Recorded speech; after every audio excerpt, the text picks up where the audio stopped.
Hi, my name is Dean Thedford. I'm with Royal RHEF, and today we're going to look at our computer control. I'm going to show you how to program it.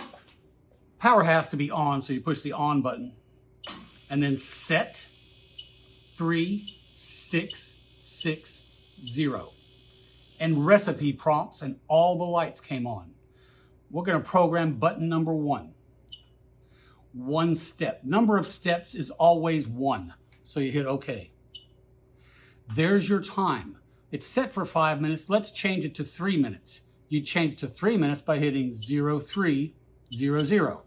And if that's the time, you push OK and you go to the next prompt. The next prompt is straight time or flex time. Flex and straight.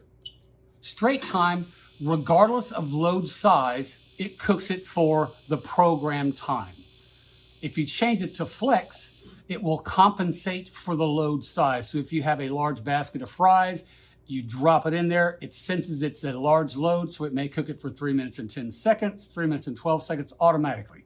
I always use flex just because it's easy. There's your temperature. If you change the temperature on button number 1, you need to change the temperature on all of them. 1 temperature per fryer. We're going to leave this set at 350, so you hit OK. Alarms. If you want a stir or shake alarm, let's say that halfway down the cook cycle at 1.5 minutes, you want to put an alarm in. This is where you do that. Hits, you never use hits. Then you're back to recipe. To program button number 2, hit button number 2. 1 step, always 1 step. There's your time. We're going to change it to 4 minutes. 0400.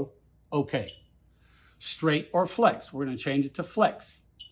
And then you keep hitting OK until recipe comes up again. And you proceed to the next button. Once you finish programming all your buttons, you hit the set button twice and you're out of the programming mode and back into the cooking mode. And you finish programming.